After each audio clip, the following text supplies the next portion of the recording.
Čau lidi, já vás vítám u mého dalšího videa. Tentokrát to bude seznamka s mojima 3 postavama. Začneme na první postavě a to Rafa 4646. Jak jste si všimli, má 3 epiky na sobě a to všechny na 3 staty, co jsem jako rád a poměrně jsou ještě dobré.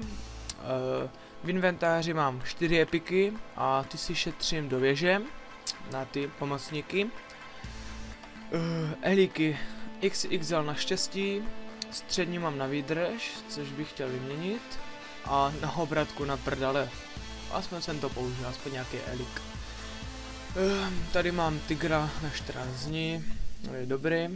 A když se podíváme do VCčka, tak je tam 7. aura, kde jsou teďka, je vlastně to v polovině naplněný, takže za pár dní splachuju, doufám, že padne, nebo spíš spláchnu epic dobrý, byl bych rád. V podzemí to vypadá tak, že jsou tady 10 z 10, vulkanický duch, v 8. podzemí jsou pekelný mimozenšťan a v 9. jsou Bigfoot. Už se těším, až bude věž. No tak to by bylo asi o téhle postavě všechno, takže můžeme jít na další postavu, což je Squix. Jak jste si všimli, mám tady jenom pouze jeden epic a to naštěstí, což jsem dneska spláchl. Jakože jsem rád, protože ze záchoda mi padl pouze jenom jeden epic z celé té hry, co hraju a splachuju. A jsou v 7. auře taky, což je dobrý. Elíky si tady šetřím, protože mám vlastně jakože slabé věci, takže bych si moc ty podzemka nedával. No i když bych tady toho bezbožného mnicha mohl dát, ale víte co, pro vás si nasadím elíky a zkusím to podzemko. Můžeme se trochu, vlastně vylepšíme a zkusím ještě arenku mezi tím. A super, dali jsme a můžeme ho zkusit dát, takže jdeme. Taky kousek.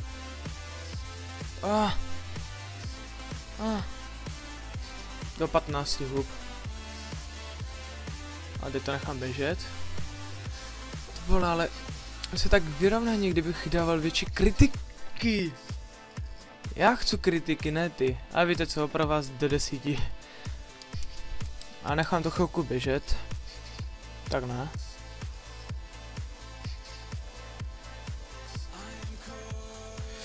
Jo, tak teď to nechám běžet. Prosím, kritik. Jo, pěkný.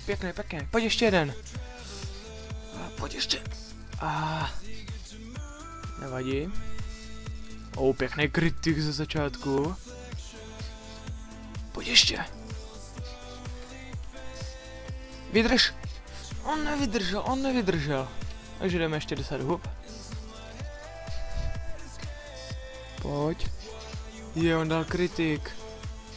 Jo. Oj. Nevadí. Uvidíme.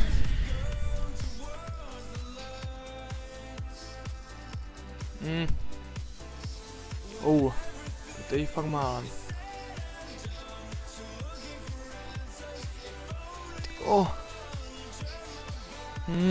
Musím dát aspoň ze začátku 2 kritiky, abych měl šanci ho dát. Tak uvidíme teď. Nic, tak teď. Pěkný kritik, pěkný. Pěkný kritik. A pojď.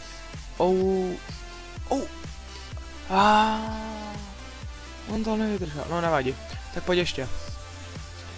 Ty dáš Squixu, já ti věřím. Pojď. Tak teď ne.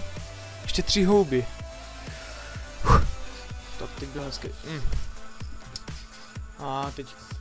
Teď mi to bude dávat on.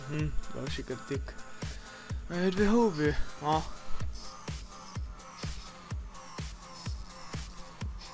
hezky. Kdyby teďka padl hezký epic, teda napřed bych ho musel dát.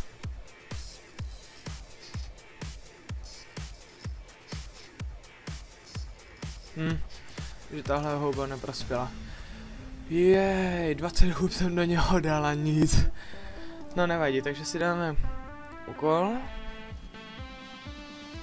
Tak a jdeme na poslední postavu do Sichra, level 92.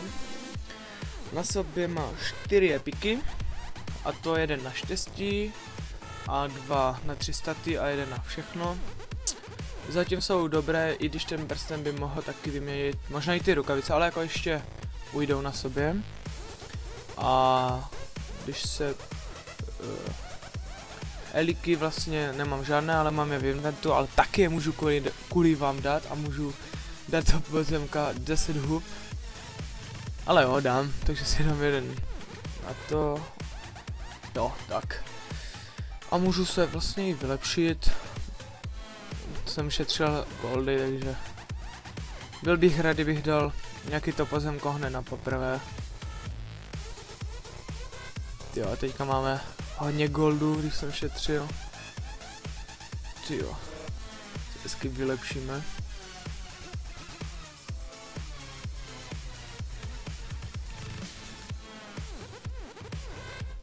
To ještě 60 000.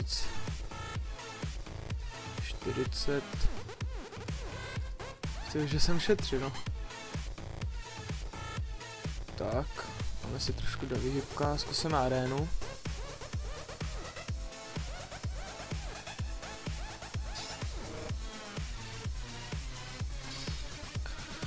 Super, a tudíž se můžeme vrhnout do podzemí, kde zkusím bažinýho draka.